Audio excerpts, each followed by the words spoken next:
Tenemos un nuevo reglamento respecto a propaganda, publicidad y neutralidad para los procesos electorales. Vamos a conversar sobre este tema con la doctora Jessica Clavijo, directora nacional de fiscalización y procesos electorales de este organismo electoral. ¿Cómo está? Muy buenos días. Muy buenos días, un gusto saludarlos nuevamente y de la misma manera a los televidentes de JNTV. Un gusto tenerlo nuevamente en el programa, doctora. Para que nos comente, por favor, como usted sabe, este miércoles 28 se publicó este nuevo reglamento, que precisamente ya lo tengo aquí en mis manos, en las cuales hubo cambios, ¿no? Estos cambios se estarían aplicando para estas próximas elecciones municipales complementarias o sería para el próximo proceso electoral ya. Bueno, te comento en primer término que la resolución que ahora regula lo que tiene que ver con propaganda, publicidad, neutralidad, se publicó el 24 de febrero en el peruano. Se publica y sobre tu consulta de estas elecciones que se van a realizar en 2 distritos, no resultaría aplicable. Este reglamento aplicaría para las siguientes elecciones, porque precisamente estas elecciones municipales complementarias se rigen por las reglas que tuvieron las elecciones primigenias, que fueron las elecciones regionales y municipales 2022 y las que se aprobaron en el marco de estas elecciones municipales. ¿Qué cosa es lo que señala en este nuevo reglamento con respecto a las infracciones de propaganda electoral? Correcto. Mira, un poco para dar contexto de manera inicial, tú recuerdas que el 18 de enero se publica la ley 31981. En esta ley se dan diferentes disposiciones, tanto para la ley orgánica, orgánica de elecciones y la ley de organizaciones políticas. Básicamente, sobre temas de propaganda electoral, hubieron algunos cambios que era necesario trasladar a un reglamento. En primer término, algo que es fundamental, y es que debemos tener claro un principio, y es el de legalidad. Es decir, que para cualquier sanción, procedimiento sancionador que se inicie, este debe estar previamente tipificado y expresamente determinada cuál va a ser la sanción aplicable. Asimismo, se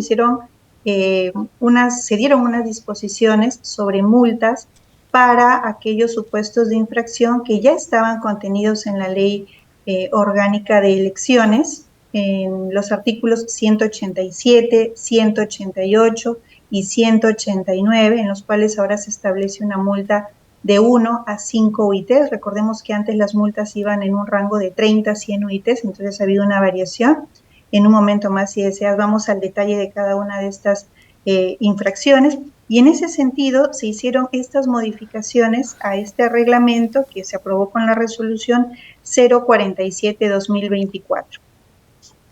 Doctora, ahora en el caso de neutralidad, ¿cuándo se considera que hay una infracción con respecto a la neutralidad? Y asimismo, ¿desde cuándo se estaría aplicando? En lo relacionado a publicidad estatal y neutralidad, no ha habido mayores variaciones respecto al reglamento anterior sobre la tipificación. Por ejemplo, en el caso de neutralidad, hay infracciones que se dan para las autoridades políticas, para aquellas autoridades o funcionarios que tienen personas bajo su dependencia, o quizá para aquellas personas que, ostentando un cargo público, postulan a una elección, tienen unas limitantes dentro de los 90 días anteriores a la jornada electoral.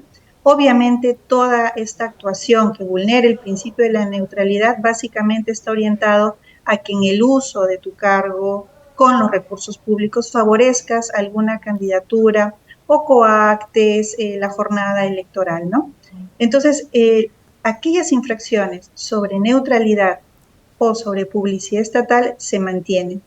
En el caso de propaganda electoral, si bien es cierto se mantienen, hay una diferencia respecto a el rango de las multas que se van a aplicar ahora, ¿no? Que como te menciono, han disminuido, es una diferencia importante, porque anteriormente teníamos unas multas de 30 a 100 UITs y ahora tenemos de 1 a 5, pero solo en algunos casos puntuales, Lisette. Mira, para nuestros amigos que nos están viendo y de repente tienen a la mano el reglamento, van a poder advertir que hay un artículo, que es el artículo 7, donde se encuentra el listado de cada una de las infracciones de propaganda electoral. Es un listado que va del 1 al número 10. Para todos nuestros televidentes les hago la siguiente precisión. Anteriormente, como estas multas se imponían de 30 a 100 UITs para cualquiera de estos supuestos, salvo el último que era el referido a aquella propaganda que se da en los espacios considerados patrimonio cultural de la nación, esta era una excepción, pero para todos los demás la multa iba de 30 a 100 UITs. Hacia el siguiente proceso electoral esto va a cambiar y solamente tendrán una multa de 30 a 100 UITs dos supuestos. El usar las oficinas públicas de los cuarteles de las Fuerzas Armadas, de la Policía Nacional del Perú, los colegios profesionales, o efectuar reuniones o manifestaciones públicas en el lapso de los 2 días anteriores a la jornada electoral o dentro de las 24 horas, esos tendrán una multa de 30 a 100 UITs. Todos los demás supuestos tendrán una multa de 1 a 5.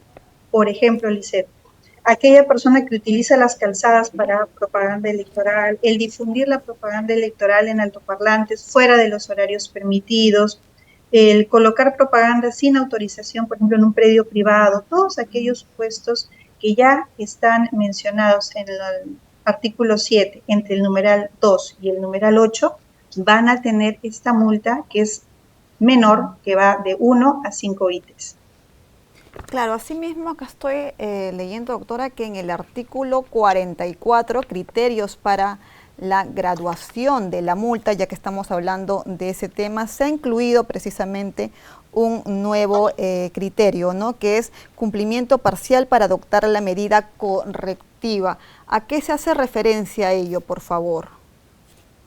Bueno, es que nosotros cuando tenemos un caso de vulneración de la propaganda, se dan algunas disposiciones, el cese, el retiro de la propaganda, porque no solamente es la imposición de la multa, sino superar esta situación, esta vulneración, cesando, levantando, retirando esta propaganda indebida. Entonces es importante tomar en cuenta también en el caso del sujeto infractor para la imposición de la multa, que se haya cumplido con esta medida correctiva que le ha ordenado el organismo electoral en su oportunidad. Y es importante que menciones el tema de la graduación de la multa porque también en el marco de la normativa electoral tenemos un título preliminar que también ha sido incorporado recientemente, hace algunos meses, en nuestra ley orgánica de elecciones, que prevé precisamente que haya respeto al principio de legalidad, al debido procedimiento, y es así que este reglamento sea adecuado a esta normativa para que en estricta observancia de lo que dispone la norma vigente, nosotros tengamos este reglamento activo hacia los siguientes comicios que se lleven a cabo en nuestro país. Así es, doctora. Muchas gracias por haber aclarado, ¿no?, con respecto a este nuevo reglamento, algunos puntos que estaban en dudas con respecto a su significado. Muchas gracias por habernos acompañado el día de hoy. A ustedes, hasta la próxima. Hasta la próxima, doctora. Siempre es un gusto tenerla aquí en el programa. Hemos conversado con Jessica Clavijo, directora nacional de Fiscalización y Procesos Electorales del JNE.